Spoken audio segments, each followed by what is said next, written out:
역시 누가복음 22장인데요.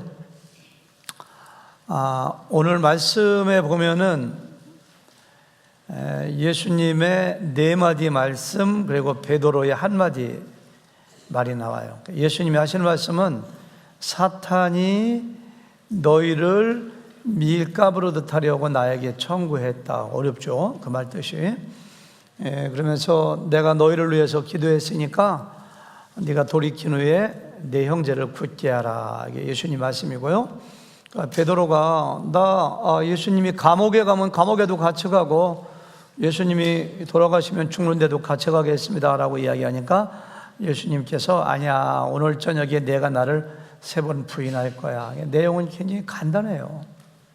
오늘 말씀의 특징은 굉장히 짧지만 어렵고 또 어려운 만큼 우리에게 주시는 교훈이 굉장히 많습니다.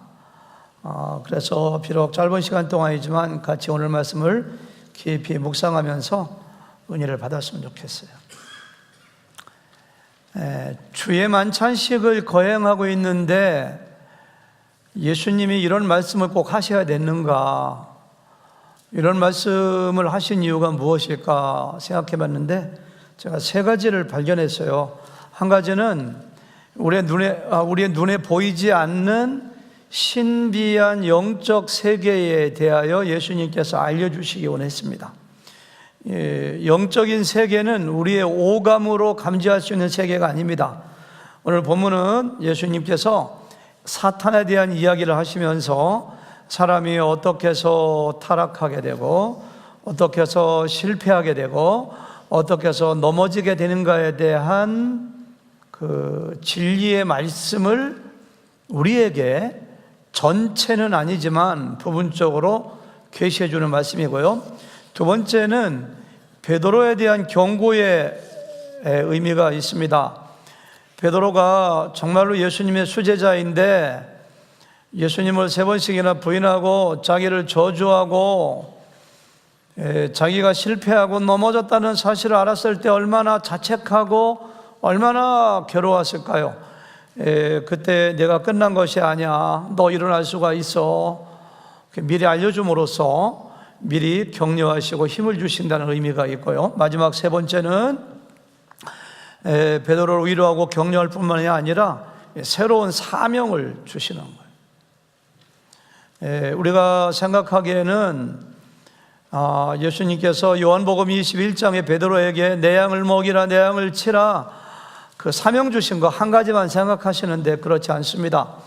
예수님께서 베드로를 처음 만났을 때 내가 너로 하여금 사람을 낚는 어부가 되게 하리라 해서 사명을 주셨고요.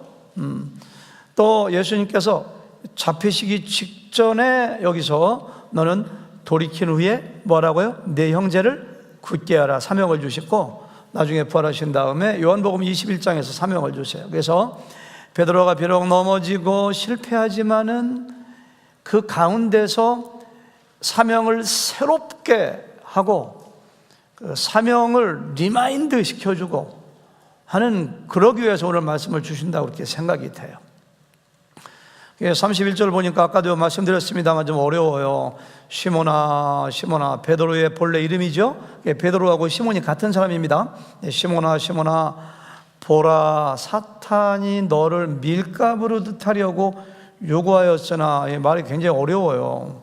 사번역 성경에 보니까 시몬아 시몬아 보아라, 사탄이 밀처럼 너희를 체질하려고 너희를 소나기에 넣기를 요구하였다, 이렇게 얘기를 해요. 체질하는 걸 모르시는 분은 없으시죠? 혹시 도시에서만 성장하시거나 나이가 젊으신 분들은 이호식 형제님 체질이 뭔지 아세요? 키질 아세요? 아마 그래도 연세가 드셨으니까. 그래서 이렇게 체질을 하다 보면은 쭉정이는 밖으로 떨어지고 알곡은 앞쪽으로 몰려갖고 이렇게 넣는 거거든요. 근데 사탄이 너희가 누구예요? 예수님 제자들이죠? 너희를 밀을 체에다 넣고서 이렇게 체질을 하려고 하는 듯이 하려고 나에게 요구했다. 이것은 채 위에 있는 밀이 체질하는 사람들이 막 마음대로 가지고 주물르고 마음대로 조종하고 가지고 놀 수 있는 것처럼 이 사탄이 예수님의 12 제자를 마음대로 가지고 놀고 조종하고 손아귀에 넣어가지고 마음대로 하겠다고 요구했다고 이렇게 말씀하시는 것을 볼 수가 있어요. 실제로 잠시 후에 예수님께서 체포되시는데, 체포되시고 재판받으시고 십자가에 달려 죽으실 때 보면은 사탄이 예수님의 제자들을 마음껏 가지고 갖고 놀아요. 3년 동안 그렇게 많은 기적을 경험하고 3년 동안 천국 복음에 대하여 그렇게 많은 이야기를 듣고, 심지어 베드로는 신앙 고백까지 했던 사람인데 다 도망가고, 베드로는 예수님을 모른다고 3번씩이나 부인하고 완전히 사탄의 손아귀에 들어가서 완전히 놀아나는 모습을 볼 수가 있어요. 그래서 어떤 학자들은 이미 요구했는데 이미 그들의 사탄의 손아귀에 떨어져서 체질하고 있다고까지 학자들이 주석을 하는 학자도 있고요. 그래서 공동 번역에 보면 이렇게 번역했어요. 시몬아 시몬아 들어라, 사탄이 이제는 키로 밀을 까부르듯이 너희를 제멋대로 다루게 되었다, 이렇게 말씀하고 있어요. 근데 오늘 성경 보니까 특별히 사탄이 너희를 밀 까부르듯 하려고 요구했다, 이렇게 했어요. 요구했다. 누구한테 요구한 거예요? 하나님께 요구했다, 이렇게 생각하고 있어요. 그리고 신학적으로 굉장히 어려운 대목입니다. 밀 까부르듯 한다는 말은 무슨 뜻인지 알겠는데, 어떻게 사탄이 하나님께 요구를 하는가? 어떻게 생각하세요, 여러분들이요? 그래서 저는 이 대목을 어떻게 해석해야 될까? 또 이 대목을 어떻게 여러분들에게 잘 설명해서, 제가 오늘 본문 가지고 설교하면 궁금증이 다 풀려야 되거든요, 사실요. 그래서 어떻게 설교할까 굉장히 고민하고 기도하다가 욥기서 1장에서 해석의 실마리를 제가 잡았어요. 욥기서 1장에 보면은 천상에서 벌어지고 있는 신비한 광경을 우리에게 기록해서 알려주고 있어요. 하나님이 천상의 보좌에 앉아 계신데 하나님의 아들들이, 천사라고 생각하면 돼요. 천군 천사가 하나님께 보고하기 위하여 쭉 섰습니다. 근데 그 중에 와, 놀라운 광경입니다. 그 중에 누가? 사탄도 있더라. 사탄도 있어요. 근데 하나님이 사탄한테 물어봐요. Where are you from? 너 어디 갔다 왔니? 사탄아, 너 어디 갔다 왔니? 물어봐요. 그러니까 사탄이 땅을 두루두루 여기저기 다녀왔습니다, 이렇게. 사탄과 하나님의 대화하는 장면이 나와요. 내 종 욥을 주위에서 보았느냐? 내 종 욥은 신실하고 정직하고 하나님이 나를 경외하고 악에서 그렇게 떠난 자가 없느니라, 이렇게 하나님이 칭찬을 해요. 사탄이 이렇게 얘기해요. 흠잡기 시작합니다. 아니, 욥이 아무런 이유 없이 하나님을 경외하겠습니까? 그렇게 복을 많이 주시고 그렇게 재산을 많이 주시고 부자가 되게 하시고, 그러니까 하나님을 경외하지요. 그에게서 한번 재산을 빼앗아 보세요. 하나님 금방 배반하고 하나님 욕할걸요? 이렇게 얘기해요. 이따가도 나오겠습니다마는 사탄은 하나님 앞에서 우리를 계속해서 참소하는 자라 우리를 고발하고 나쁘게 얘기하고, 그러니까 여러분들 어디 가서 누구 욕하고 누구 고발하고 하는 사람들은 대단히 죄송하지만은 사탄을 닮은 점이 있는 거예요, 사실은. 사탄이 그런 사람의 그런 자예요. 그러니까 하나님께서 이렇게, 그래, 그러면은 그의 소유물을 뺏어봐라, 내가 허락한다. 그렇지만 그의 생명이나 그의 몸에는 손대지 마라, 그의 재산만 뺏어봐라, 이런 대목이 나와요. 그러니까 예수님께서 사탄이 너희를 밀가부르듯 하려고 너희를 나에게 청구했다라는 말이 어느 정도 조금 이해가 되어지죠. 사탄이 아마 그랬던 그렇게 쓸 것 같아요. 하나님께 저 예수님의 12 제자들 전부 다 허당입니다. 3년 동안 제자 훈련 받고 뭐 신앙 고백도 한 것 같지만 자들이 무슨 뭐 믿음이 있어가지고 하나님을 경외하고 예수님 제자가 된 줄 아십니까? 얼마 전에 봤잖아요. 예수님이 로마에서 이스라엘 해방시키고 정권을 잡으면은 한 자리에 해먹으려고 자기가 크다고 싸우는 거 봤잖아요. 저것들이 무슨 제자입니까? 막 이렇게, 예. 저것들 아무것도 아닙니다. nothing! 막 이렇게 상상을 해보는 거예요. 성경에 안 나왔지만 그렇게 고발을 한 거예요. 그러니까 하나님께서 그래, 네가 밀가루로도 까불어 봐라. 허용을 하신 것 같아요. 마치 욥의 소유물을 뺏어봐라 이렇게 허용하신 것처럼 이렇게 허용하신 거예요. 여기서 우리가 알 수 있는 것은 사탄이 우리를 유혹하고 사탄이 우리를 시험하되 하나님이 허용하는 것만큼만 우리를 시험하고 우리를 유혹합니다. 그래서 고린도전서 10장 13절에 보니까 사람이 감당할 시험밖에는 너희가 당한 것이 없나니. 왜? 하나님이 우리가 감당할 만큼만 허락하시기 때문에. 오직 하나님은 미쁘사 너희가 감당하지 못할 시험당함을 허락하지 아니하시고, 허락하지 않으시. 하나님은 감당할 만큼만 허락하시는 분이에요. 시험 당할 즈음에 또한 피할 길을 내사 너희로 능히 감당하게 하시느니라 이렇게 말씀하고 있어요. 한 가지 놀라운 사실은 사탄도 하나님의 백성들을 키질하지만은 놀라운 사실은 예수님도 하나님의 백성들, 세상 사람들을 키질한다는 사실을 기억해야 돼요. 마태복음 3장에 보니까 침례 요한이 이런 얘기합니다. 나는 물론 너에게 침례를 주거니와 내 뒤에 오시는 분은 성령과 불로 너희에게 침례를 주리니. 성령으로 침례 준다는 것은 이 성령을 주신다는 얘기고요, 불로 침례를 준다는 얘기는 불로 심판하신다는 거. 왜냐하면 그 다음에 이런 말씀이 나와요. 손에 키를 들고, 누가? 예수님이 손에 키를 들고 자기의 타작마당을 정하게 하사 알곡은 모아 곳간에 들이고 쭉정이는 꺼지지 않는 불에 태우셔. 그러니까 사탄도 밀가부르듯이 제자들을 키질하고 예수님도 키질해서 알곡은 곳간에 들이고 쭉정이는 지옥불에 던지는 것처럼 불에 태우시는 분이 바로 예수님입니다. 그래서 스테이프라고 하는 청교도 주석가는 이런 얘기했다고 해요.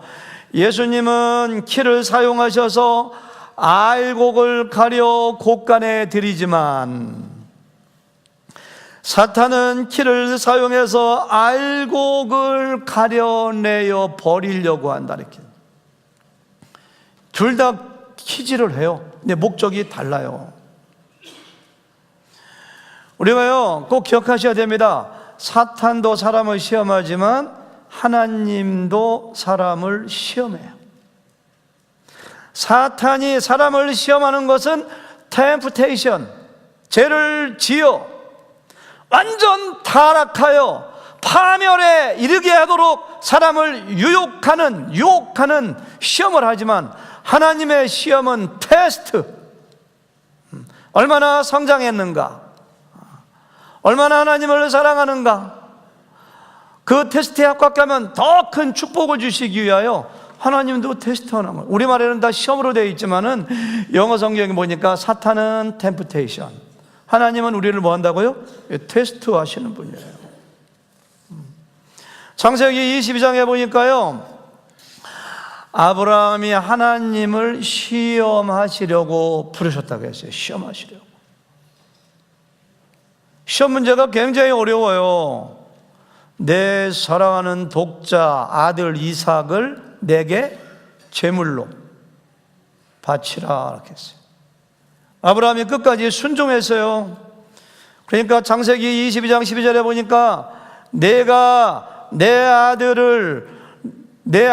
독자까지도 내게 아끼지 아니하였으니 내가 이제야 내가 하나님을 경외하는 줄을 아노라. 그래서 아브라함을 더 신뢰하시고 새로운 사명을 주시고 아브라함에게 더 큰 축복을 주시는 것을 알 수가 있어요. 그러니까 하나님의 그 시험은, 하나님의 테스트는 우리가 새로운 단계로 우리의 신앙을 이끌어가고 더 큰 축복을 주시고 더 큰 사명을 주시고 우리가 잘되게 하는 것이 목적이라면은, 사탄은 똑같은 시험으로 우리에게 다가오지만 우리를 유혹해서 제약에 떨어져서 하나님을 떠나서 파멸에 일러서 알곡 같은 사람을 지옥으로 끌고 가려고 하는 것이 사탄의 목적인 것을 알 수가 있어요.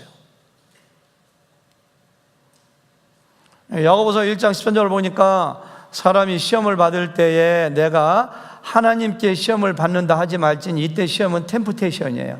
하나님은 절대로 누구를 악에게 시험도 안 받으시고 시험을 주지도 않는다. 하나님은 죄에 유혹받는 분도 아니고 누구가 죄를 지으라고 유혹하시는 분이 아니에요. 하나님이 테스트하는 것은 우리를 더 잘되게 하기 위하여, 우리를 이렇게 성장하기 위하여, 더 큰 복을 주시기 위하여 하나님도 우리를 시험하신다는 사실을 꼭 기억하셔야 돼요.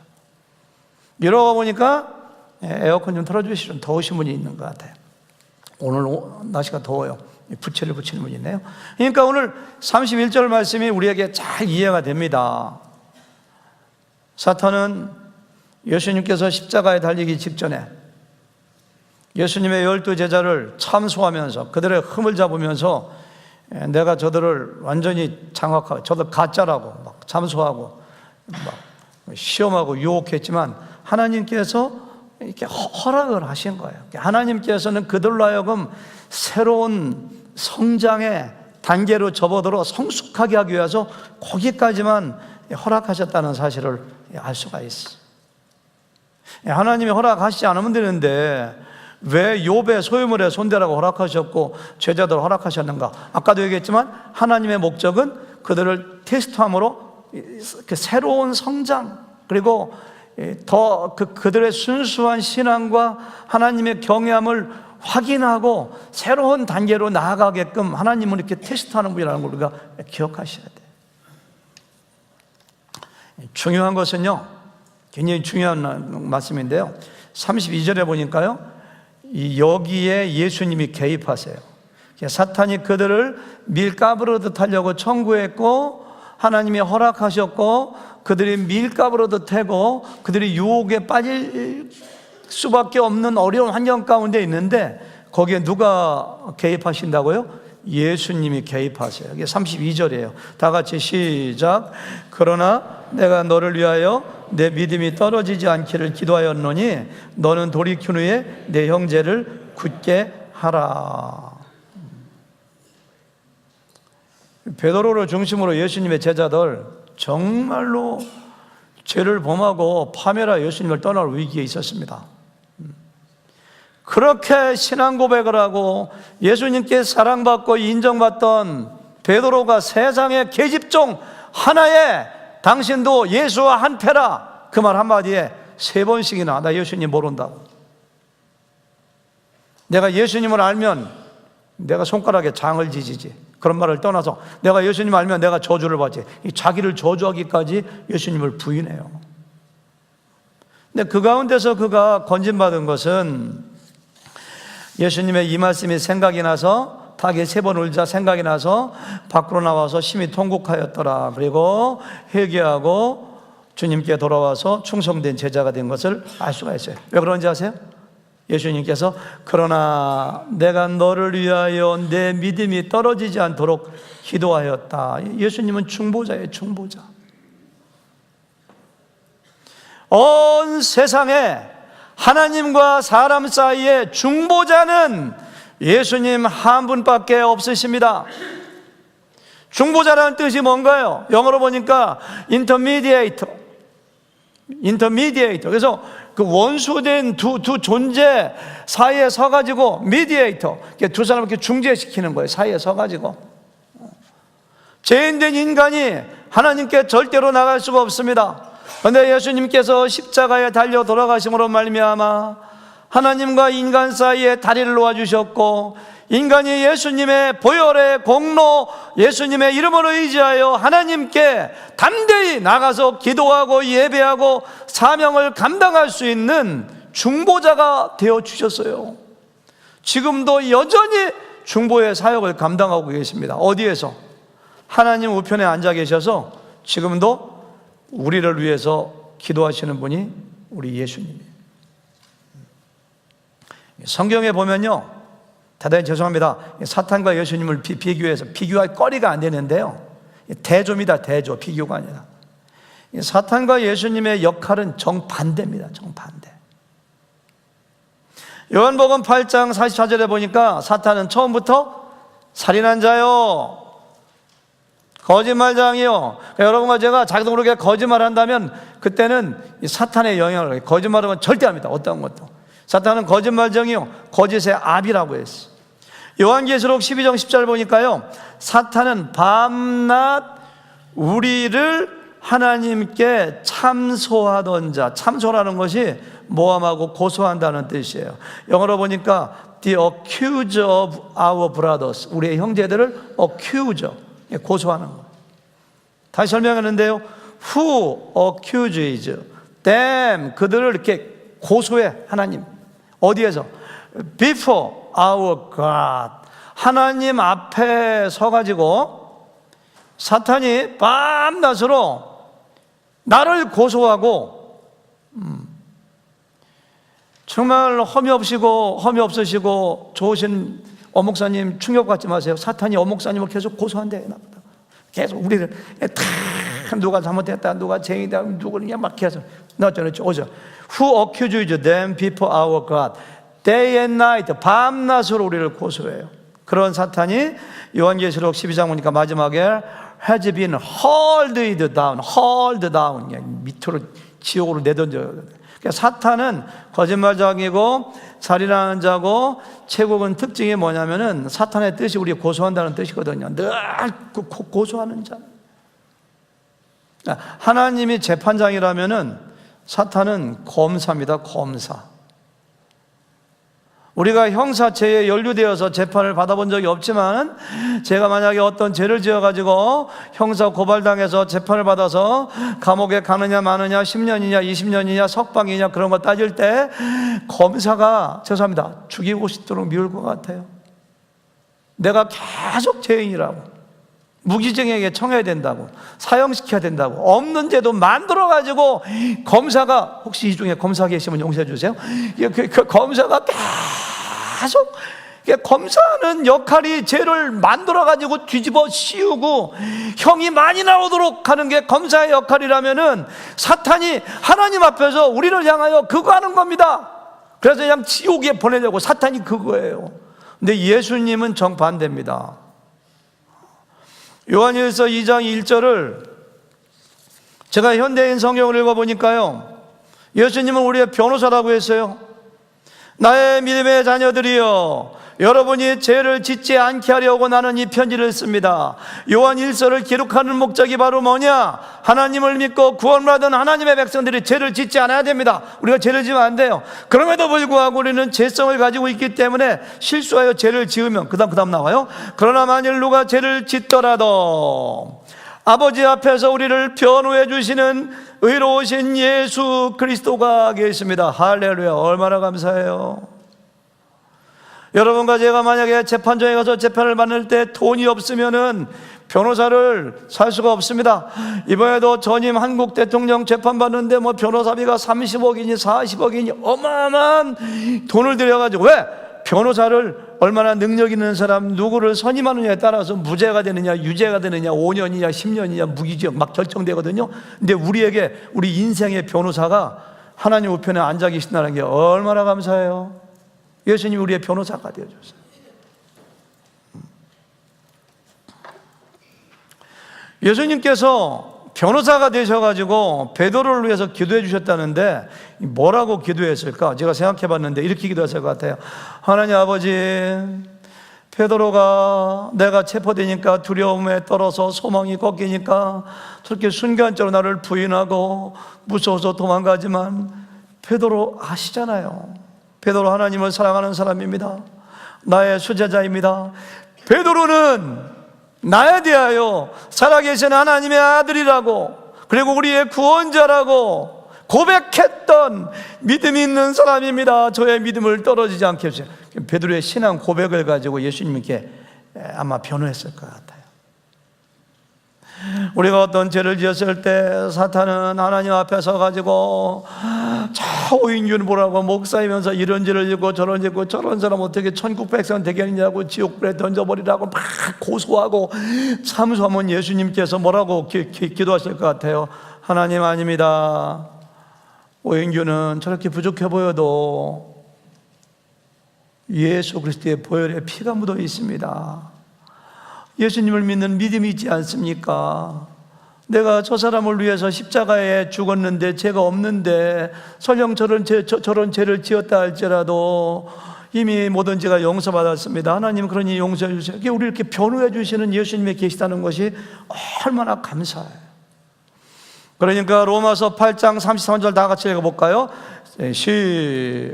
자막을 띄워주시고요. 시작. 누가 능히 하나님께서 택하신 자들을 고발하리요. 법정 용어입니다. 누가 능히 하나님께서 택하신 자들을 고발하리요. 사탄이 하나님 앞에서 절대로 우리를 고발할 수가 없다는 거예요.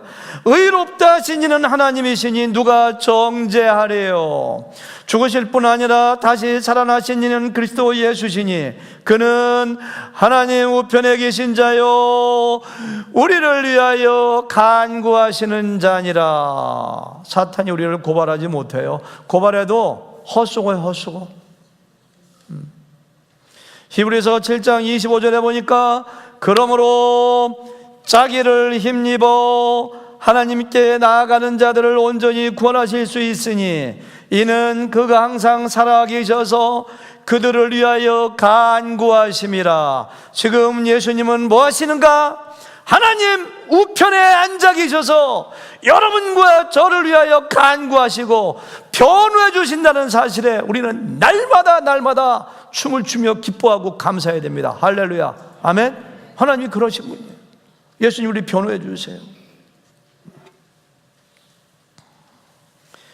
33절 34절 보니까 베드로가 상당히 예수님의 말씀에 마음이 불편했어요. 왜냐하면 내가 돌이킨 후에 내 형제를 굳게, 돌이켰다는 것은 죄에 빠졌다가 시험에 들었다가 유혹을 받아서 어느 정도 넘어갔다가 다시 이게 돌아온다는 전제를 하고 있어요. 네가 돌이킨 후에 네 형제를 굳게 하리. 굉장히 좋은 축복의 언어인데도 베드로가 그 말이 뭔지를 인정을 하지 않아요. 거기 동의하지 않아요.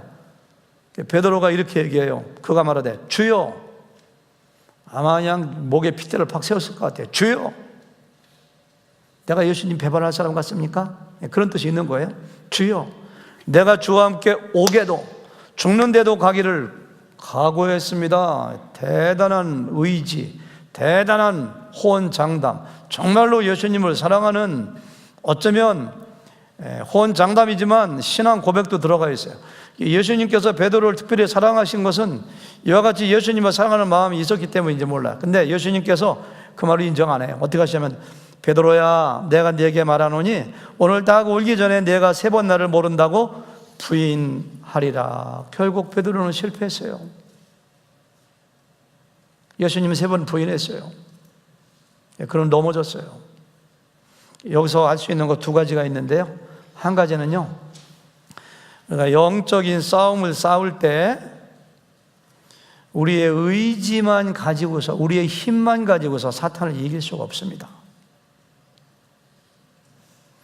한우리교회가 아무리 축구를 잘하고 달라스 축구대회에서 수없이 1등을 먹지만은 한국의 국가대표팀하고 하면 100전 100패입니다. 우리가 달라스에서 1등한 게 몇 번인데 한국의 국가대표, 이게 필리핀의 국가대표도 집니다. 탄자니아 국가대표 집니다. 100전 100패입니다. 똑같아요. 사탄은 얼마나 간교하고 얼마나 영적인 존재인지 내 힘만 가지고 내가 예수님과 함께 감옥에도 가고 예수님과 함께 죽는 데도 가겠습니다. 아무리 약을 쓰고 별 호언정답 다 해도 그냥 넘어지잖아요. 그거 가지고 안 돼요. 예수님께서 기대해 주셨고요, 우리가 성령의 능력이 임해야 되고요, 더 나아가서 말씀이 우리를 잡아줘야 돼요. 그러니까 영적인 싸움을 호락호락하게 자기 의지만 가지고 하면 안 됩니다. 성령 충만해야 되고, 말씀이 성령의 검이거든요. 공격하는 거거든요. 또 한 가지는요, 이상합니다. 사탄이 너희를 밀가루로 하려고 너희를 요구했다고 되어 있는데, 예수님은 딴 사람하고는 얘기 안 하고 베드로한테만 얘기해요. 시몬아, 시몬아, 베드로야, 베드로야. 이름을 3번 불러가면서 앞에서는 복수인데 밑에서는 베드로만 상대해서 주님께서 말씀하세요. 그 이유가 뭘까? 그것은 베드로의 넘어짐과 실패를 통해서 더 성숙하고 성장시킬 필요가 있었기 때문에 예수님께서 그렇게 말씀하시는 거예요. 우리가 지난주에 설교할 때 제가 뭐라고 했느냐면은, 예수님의 제자들이 서로 누가 큰 자냐고 막 다퉜다고 했거든요. 그들 사이에 서열 논쟁을 벌였을 때 가장 1등이 베드로임에 틀림없습니다. 예수님의 수제자이고요, 예수님께 인정받았고요, 예수님께 사랑받았기 때문에 예수님이 만약에 정권을 잡으면 베드로야말로 따놓은 당상 국무총리 후보자입니다. 서열 1등으로 가장 세상의 지배 원리인 사람을 지배하고, 그리고 정말 사람에게 높임받고 정말로 사람에게 존경받는 위치에 있는 넘버원이 베드로예요. 예수님께서 내가 잠시 후에 죽고 부활하여 승천하면은 정말로 너희가 복음을 증거하고 교회를 세워나가고 제자들을 양육해야 되는데, 너 베드로 그렇게 사람들을 지배하고 높임받고 존경받는 그러한 리더십 가지고 너는 안 돼. 너는 더 낮아져야 돼. 너는 겸손해져야 돼. 그래서 베드로를 낮추고 베드로를 겸손하게 하여 정말 종의 섬김의 자리에 가는 영성을, 그런 리더십을 그에게 주기 위하여 주님께서 베드로를 상대해서 말씀하시는 거고, 실패하는 걸 이렇게 허락하시는 거예요.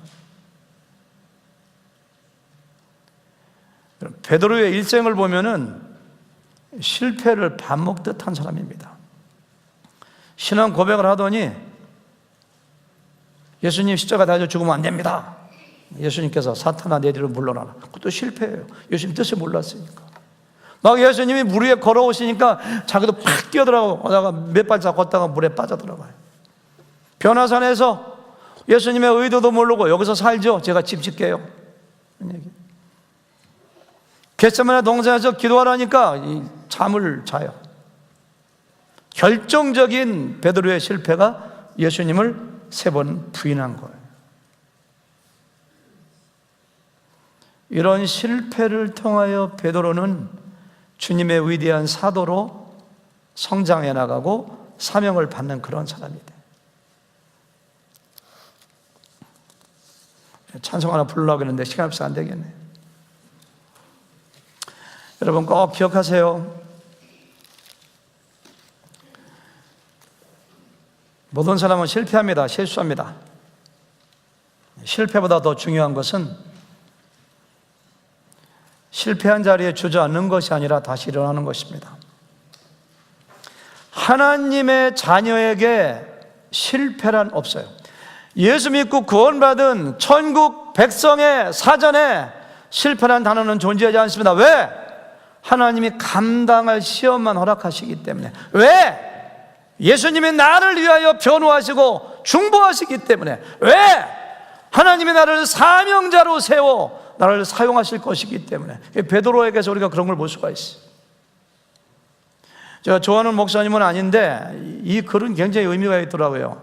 LA에서 목회하던, 지금은 하지 않습니다만, 로버트 슐러라는 분이 이런 실패에 대해서 이런 글을 썼어요. 실패란 우리가 경제에 실패하고 인간관계에 실패하고 신앙에 실패하고 건강에 실패하고 수없이 실패하는데, 실패란 당신이 실패자란 뜻이 아닙니다. 그것은 당신이 아직 성공하지 못했다는 뜻입니다. 실패란 당신이 아무것도 성취하지 못했다는 뜻이 아닙니다. 그것은 당신이 무언가를 배웠다는 뜻입니다. 실패란 당신이 열등하다는 뜻이 아닙니다. 그것은 당신이 완벽하지 않다는 뜻입니다. 실패란 당신이 삶을 낭비했다는 뜻이 아닙니다. 그것은 당신이 새롭게 시작해야 될 이유를 가졌다는 뜻입니다. 실패란 당신이 포기해야 한다는 것을 뜻하는 것이 아닙니다. 그것은 당신이 더 열심히 새롭게 도전해야 된다는 의미합니다. 실패란 당신이 결코 이룰 수 없을 것이라는 것을 뜻하는 것이 아닙니다. 그것은 좀 더 시간이 걸릴 것이라는 것을 뜻입니다. 실패란 하나님께서 당신을 버리셨다는 뜻이 아닙니다. 그것은 하나님께서 당신을 향한 더 나은 계획을 가지고 있다는 것입니다. 실패가 이렇다는 거예요. 오늘 말씀의 결론입니다. 실패를 통해서 더 겸손해졌다면 그것은 실패가 아닙니다.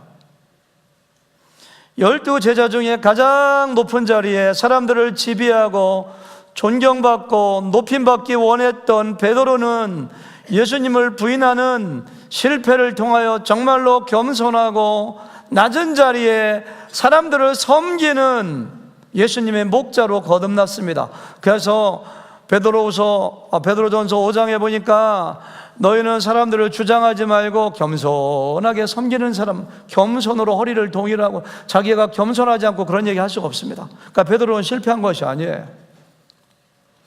혹시 여러분 가운데 경제에, 건강에, 인간관계에, 신앙에, 가정관리에 뭔가 실패했다면은, 당신이 뭔가 겸손해지고 낮아졌다면은 더 높은 곳을 향하여 가는 길목에 있는 것이지 실패한 것이 아닙니다. 두 번째, 실패를 통하여 하나님과 더 가까워지고 하나님을 더 경외하고 예배의 자리에 나오게 되었다면 그것은 실패가 아니라 성공입니다. 베드로가 그랬어요. 예수님을 부인하는 실패를 했지만은 처절하게 자신의 죄를 회개하고 통곡하고 갈릴리로 찾아오신 예수님을 통하여 예수님을 더 사랑하게 되었고 하나님을 더 가까이 가게 된 사람이 베드로 아닌가요? 우리 교회도 실패한 사람들을 제가 많이 알고 있습니다. 실패하여 완전히 나락으로 굴러떨어져 예배 자리에 나오지 않고 오히려 하나님을 멀리했다면 죄송하지만 당신은 정말로 실패한 사람입니다. 그러나 그 실패를 통하여 기도의 자리에, 예배의 자리에, 하나님께 더 가까운 자리에 나왔다면 당신은 성공의 길로 접어든 사람입니다. 욥이 그랬잖아요. 욥기 23장에 보니까요, 나의 가는 길을 오직 그가 하시나니 그가 나를 단련하신 후에는 내가 정금같이 나오리라. 내가 이제까지는 하나님을 귀로만 들었는데 하나님을 눈으로 보는 것 같습니다. 이게 하나님께 가까이 간 거예요. 다윗 같은 경우도 고난당하는 것이 내게 유익이라. 고난당하기 전에 내가 그릇 행하였더니 지금은 주의 말씀을 지킨다고. 마지막 세 번째, 실패를 통하여 사명을 새롭게 하거나 새로운 사명을 발견했다면 당신은 실패자가 아닙니다. 베드로는 실패했어요. 예수님 부인했어요. 돌이킨 후에 내 형제를 굳게 하라, 새로운 사명을 주시는 것을 볼 수가 있어요. 진짜 실패자는 실패한 가운데 사명을 발견하지 못하는 사람입니다. 엘리야는 실패한 것처럼 보여요. 로뎀나무 아래 가서 죽기를 구합니다. 동굴에 가서 숨어서 움직이지 않습니다. 근데 하나님께서 하사엘에게, 예후에게, 엘리사에게 기름 부으라 사명을 발견하고 번쩍 일어나가지고 왔던 길을 다시 돌아가서 활력 있게 자기의 주어진 사명을 감당하다가 죽음을 보지 않고 천국에 갑니다. 여러분 기억하세요. 우리가 실패할 때 하나님은 가까이 계십니다. 우리가 강하고 성공할 때만 찾아오시는 하나님이 아니라 우리가 실패했다면 그 자리에 마치 갈릴리 호숫가로 예수님께서 찾아와 떡과 고기를 구워주시고 새로운 사명을 주시는 것처럼 당신이 약할 때, 당신이 실패할 때 하나님께서 찾아오세요. 우리에게 큰 사명을 주세요. 전체적인 그림 가운데 베드로를 때로는 넘어지게 허용하시고 거기서 다시 한번 돌이키게 하시고 강하게 하시고 담대하게 하시고 겸손하게 하시고 새로운 사명을 감당하게 하는 하나님의 모습을 바라보면서 동일하신 하나님이 오늘도 여러분과 저희 인생에 역사하고 계십니다. 혹시 실패하셨다면 베드로처럼 강하게 되고 겸손하게 되고 사명을 발견하시는 여러분과 제가 되기를 주님의 이름으로 축원합니다. 아멘.